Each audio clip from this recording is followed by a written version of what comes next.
Welcome my dear students. In today's video, we are going to prove the most important theorem of your syllabus, Thales theorem, which is also called basic proportionality theorem. तो बेटा की कर रहे हैं आज ਆਪਾਂ ਥੇਲਸ theorem, ਜਿਸ ਨੂੰ ਹੋਰ ਆਪਾਂ ਕੀ ਕਹਿੰਦੇ ਆ ਮੂਲ ਸਮਾਨ ਅਨੁਪਾਤਤਾ ਥਿਓਰਮ। ਠੀਕ ਹੈ ਜੀ।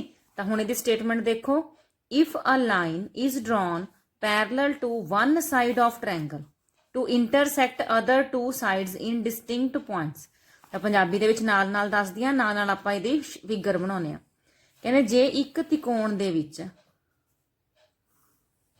ਕਿਸੇ ਇੱਕ ਭੁਜਾ ਦੇ ਸਮਾਨਾਂਤਰ ਲਾਈਨ ਖਿੱਚੀਏ ਤੇ ਉਹ ਬਾਕੀ ਦੀਆਂ ਦੋ ਭੁਜਾਵਾਂ ਨੂੰ ਦੋ ਅਲੱਗ-ਅਲੱਗ ਪੁਆਇੰਟਾਂ ਤੇ ਕੱਟਦੀ ਹੋਵੇ, the other two sides मतलब ਜਿਹੜੀਆਂ ਇਹ ਦੋ ਸਾਈਡਸ ਬਚ ਜਾਂਦੀਆਂ ਨੇ are divided in the same ratio, ਉਹ ਇੱਕ ਸਮਾਨ ਅਨੁਪਾਤ ਵਿੱਚ ਵੰਡੀਆਂ ਜਾਂਦੀਆਂ ਨੇ। ਤਾਂ ਸਭ ਤੋਂ ਪਹਿਲਾਂ ਆਪਾਂ ਤਿਕੋਣ ਨੂੰ ਨਾਮ ਦੇਣਾ ਹੈ। ਥਿਓਰਮਸ ਲਿਖਦੇ ਵੇਲੇ ਬੇਟਾ ਸਭ ਤੋਂ ਪਹਿਲਾਂ ਇਸ ਗੱਲ ਦਾ ਧਿਆਨ ਰੱਖਣਾ ਹੈ ਕਿ ਤੁਹਾਡੀ ਫਿਗਰ ਜੋ ਬਣਾ ਰਹੇ ਹੋ ਥਿਓਰਮ ਦੀ ਉਹ ਸਾਫ਼ ਔਰ ਸਪਸ਼ਟ ਹੋਣੀ ਚਾਹੀਦੀ ਹੈ। ਠੀਕ ਹੈ। ABC ਤ੍ਰਿਭੁਜ ਹੈ, DE ਜਿਹੜੀ ਲਾਈਨ ਹੈ ਉਹ ਸਮਾਨਾਂਤਰ ਆਪਾਂ ਨੂੰ ਦਿੱਤੀ ਹੋਈ ਹੈ। ਠੀਕ ਹੈ ਜੀ। ਹੁਣ ਇਹੀ ਕੁਝ ਆਪਾਂ ਗਿਵਨ ਦੇ ਵਿੱਚ ਲਿਖਣਾ ਹੈ। ਗਿਵਨ ਕੀ ਹੈ ਬੇਟਾ, a triangle ABC in which DE parallel to BC। Punjabi ਦੇ ਵਿੱਚ ਕਿਵੇਂ ਲਿਖਾਂਗੇ, ਇੱਕ ਤ੍ਰਿਭੁਜ ABC ਹੈ ਜਿਸ ਵਿੱਚ DE BC ਦੇ ਸਮਾਨਾਂਤਰ ਹੈ। ਠੀਕ ਹੈ ਜੀ। ਜੋ ਪੰਜਾਬੀ ਮੀਡੀਅਮ ਵਾਲੇ ਬੱਚੇ ਹੈ ਤਾਂ ਉਹ ਪੰਜਾਬੀ ਮੀਡੀਅਮ ਦੇ ਵਿੱਚ ਉਤਾਰ ਲਿਓ ਇਹਨੂੰ ਥਿਓਰਮ ਨੂੰ, ਤੇ ਇੰਗਲਿਸ਼ ਮੀਡੀਅਮ ਵਾਲੇ ਬੱਚੇ ਇੰਗਲਿਸ਼ ਮੀਡੀਅਮ ਦੇ ਵਿੱਚ ਲਿਖ ਲਿਓ। ਠੀਕ ਹੈ ਬੇਟਾ। ਹੁਣ ਨੈਕਸਟ ਦੇਖੋ, ਦਿੱਤਾ ਹੈ ਲਿਖ ਲਿਆ ਆਪਾਂ, ਗਿਵਨ ਮਤਲਬ ਦਿੱਤਾ ਹੈ। ਹੁਣ ਹੈ ਟੂ ਪ੍ਰੂਵ, ਵੀ ਅਸੀਂ ਸਿੱਧ ਕੀ ਕਰਨਾ ਹੈ, सिद्ध करना है। तो सिद्ध करना है आपा कि AD दे बटे DB बराबर है AE दे बटे EC, मतलब यह सेम अनुपात विच वंडे गए। AD बटे DB बराबर AE बटे EC। ठीक है जी। इत्थे तक पता लग गया। हुण नैक्सट आपा की लिखनी है, रचना, कंस्ट्रक्शन। ਤਾਂ ਰਚਨਾ ਦੇ ਵਿੱਚ ਆਪਾਂ ਕੀ ਕਰਨਾ ਹੈ ਤਾਂ ਕਿ ਆਪਣੀ ਥਿਓਰਮ ਜਿਹੜੀ ਹੈ ਈਜ਼ੀਲੀ ਪ੍ਰੂਵ ਹੋ ਜਾਵੇ। ਤਾਂ ਰਚਨਾ ਦੇ ਵਿੱਚ ਕੀ ਕਰਨਾ ਹੈ, BE ਤੇ CD ਨੂੰ ਮਿਲਾਣਾ ਹੈ। ਠੀਕ ਹੈ। D ਤੋਂ AC ਭੁਜਾ ਦੇ ਉੱਪਰ ਲੰਬ ਖਿੱਚਣਾ ਹੈ, E ਤੋਂ ਆਪਾਂ AB ਭੁਜਾ ਤੇ ਲੰਬ ਖਿੱਚਣਾ ਹੈ। ਠੀਕ ਹੈ। ਤੇ ਇਹਨਾਂ ਨੂੰ ਨਾਮ ਵੀ ਦਵਾਂਗੇ। ਦੇਖੋ ABCDE ਤੱਕ ਨਾਮ ਦੇ ਚੁੱਕੇ ਆ, F ਤੇ G ਨਾਮ ਦੇ ਦਾਂਗੇ। ਠੀਕ ਹੈ ਜੀ। ਫਿਗਰ ਕਲੀਅਰ ਹੈ ਬਿਲਕੁਲ। ਹੁਣ ਕੰਸਟਰਕਸ਼ਨ ਦੇ ਵਿੱਚ ਲਿਖੋ,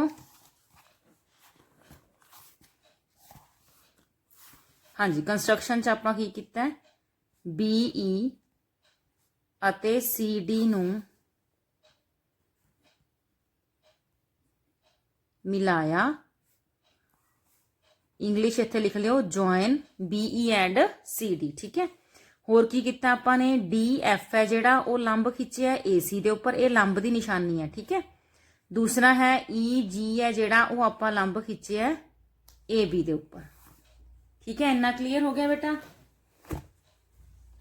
हुण देखो, हुण आपां इहदा करना है प्रमाण, जिहनूं आपां कह दिंदे हुंदे आ सबूत, इंग्लिश दे विच कह दिंदे हुंदे आ प्रूफ। ठीक है जी। हरेक तरह की तुहानूं मैं टाइप दसूं किस तरह तुसीं इहदे विच शब्द वरत सकदे हो, की शब्द लिख सकते हो। ठीक है बेटा। हुण मैथमैटिकली भी मैं इहनूं एक्सप्लेन करूंगी ते तुहानूं एक ईजी वे नाल भी दसूंगी किवें तुसीं थेल्स थ्योरम नूं याद रख सकदे हो। फिगर क्लीयर है ना, दिख रही है। हुण देखो बेटा, आपां स्टार्ट कित्थों करनी है थ्योरम। एक तां हाँ उपर वाली ट्रायंगल ADE।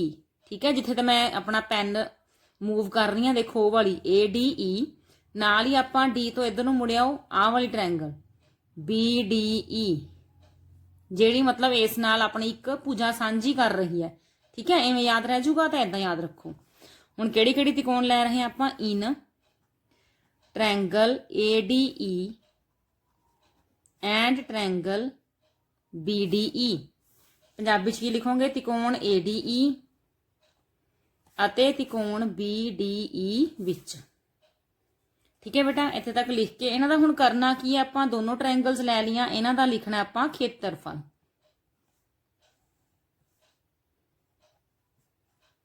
देखो चाहे तुहाडा पंजाबी मीडियम है चाहे इंग्लिश मीडियम है, जे तुसीं ऐदां लिख दिंदे हो ना AR ब्रैकेट दे अंदर तीनों जिहड़े ओहदे वर्टिसिस ने ट्रायंगल दे एरिया, फिर वो तीनों वर्टिसिस वो सेम ही गिनिया जाऊगा। तुहानूं पंजाबी विच तुहानूं इदां लिखण ते गलत नहीं किया जाऊगा। ठीक है, तो एरिया ऑफ ADE बटे एरिया ऑफ BDE।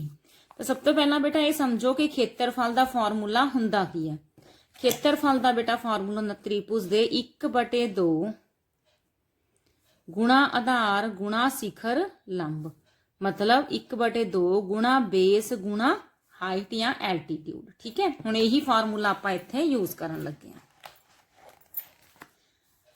हाँ जी बेटे, तो ADE ट्रायंगल है जिहड़ी तुहानूं दिख रही है 1/2 गुणा, इत्थे मैं तुहानूं ट्रिक दसदी इहनूं याद करन दी, तुसीं कदे भी नहीं भुल्लोगे।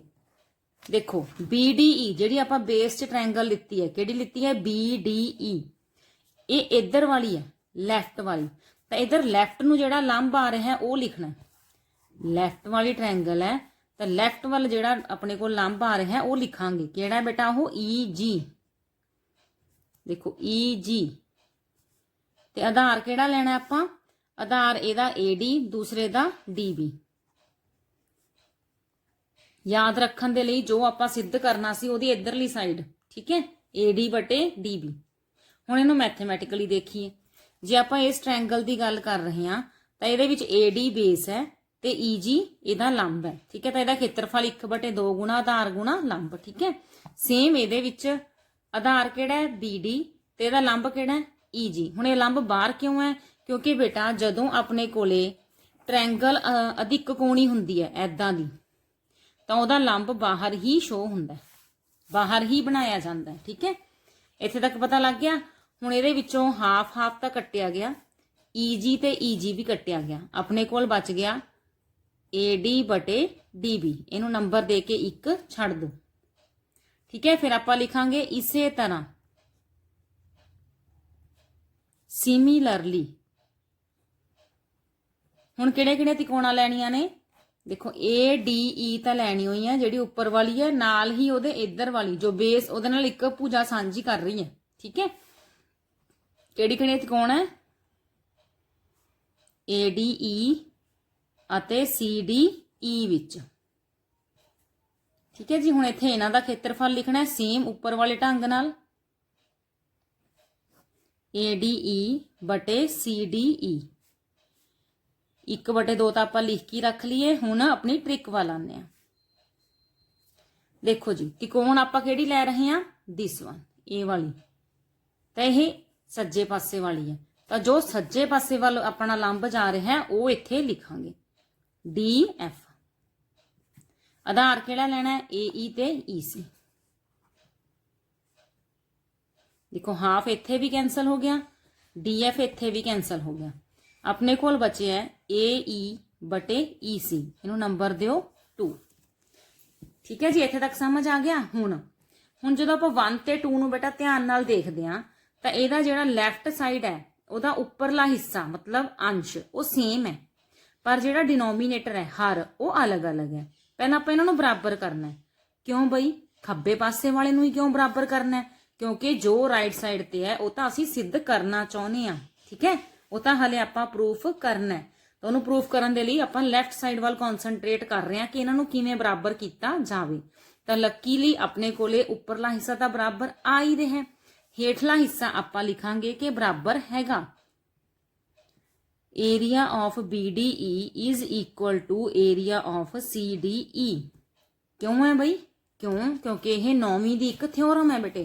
9वीं तुसीं थ्योरम कीती सी भी जे दो त्रिकोणा सेम पैरलल लाइनस दे विचाले होण ते उहनां दा एक बेस भी साझा होवे। देखो जदों मैं इहदे तुर फिर रही हां तां DE इहनां दा बेस साझा है, आधार जिहड़ा इक्को ही है, तां इह त्रिकोणां दा खेत्रफल की हुंदा है बराबर। क्लीयर बेटा। हुण इत्थे रीजन की लिखांगे, दोनों इक्को आधार DE ਅਤੇ समानांतर रेखावां DE ਅਤੇ BC ਦੇ ਵਿਚਕਾਰ ਸਥਿਤ ਹਨ। ਠੀਕ ਹੈ, ਇੰਗਲਿਸ਼ ਦੇ ਵਿੱਚ ਕੀ ਲਿਖਾਂਗੇ? Because both lie on the same base DE and between same parallels ਕਿਹੜੀਆਂ ਬੇਟਾ? ਪੈਰਲਲਸ ਕਿਹੜੀਆਂ ਨੇ? DE and BC। ਦੇਖੋ ਇੰਨੀ ਗੱਲ ਕਲੀਅਰ ਹੋ ਗਈ। ਤਾਂ ਦੋਨੋਂ ਜਿਹੜੀਆਂ ਬੇਸ ਵਾਲੀਆਂ ਟ੍ਰਾਇੰਗਲਸ ਸੀਗੀਆਂ ਉਹਨਾਂ ਦਾ ਖੇਤਰਫਲ ਆਪਾਂ ਬਰਾਬਰ ਕਰਤਾ। ਉੱਪਰ ਵਾਲਾ ਆਲਰੇਡੀ ਬਰਾਬਰ ਸੀਗਾ। ਤਾਂ ਹੁਣ ਇੱਥੇ ਲਾਈਨ ਕੀ ਲਿਖਾਂਗੇ? ਫਰੋਮ 1 ਐਂਡ 2, ਫਰੋਮ 1 ਐਂਡ 2 ਜਿਹੜੀ ਲੈਫਟ ਸਾਈਡ ਹੈ ਬੇਟਾ ਉਹਨੂੰ ਲਿਖ ਦੋ ADE over area of BDE is equal to area of ADE over area of CDE। ठीक है, लेफ्ट साइड बराबर होगी। सो फ्रॉम 1 एंड 2, तो इसलिए 1 एंड 2 तो की होगा उन्हां दी राइट साइड भी इक्वल होगी। देखो लेफ्ट साइड आपां बराबर करती इन्हां दोनों दी, तो राइट साइड भी बराबर होगी। तो इट इंप्लाइज AD बटे DB बराबर होगा बेटा AE बटे EC। तो एंड किवें करना है? एंड ते जरूर लिखना है सिद्ध हो गया, हैंज प्रूव्ड। तो इत्थे थोड़ी जिहड़ी थ्योरम है वो कंप्लीट हो जाएगी। तो देखो बेटा आप बहुत ही सौखे ढंग नाल इस थ्योरम नूं लिखिया है। याद करन दा तुहानूं ढंग दस्सिया है, चंगी तरह इन्हां नूं याद कर लो। अपने कोल जिन्नियां भी थ्योरम्स ने उन्हां दियां 1 बाय 1 मैं हुण वीडियोज़ अपलोड करूंगी। सारियां तुसीं ध्यान नाल देख के इन्हां दी तैयारी कर लो। ठीक है बेटा, ताकि टर्म 2 दे विच थोड़े जिहड़े 6 मार्क्स ने थ्योरम आउणी है वो थोड़ी नंबर बिल्कुल भी कट्टे ना जाण। ठीक है बेटा, बाय बच्चे।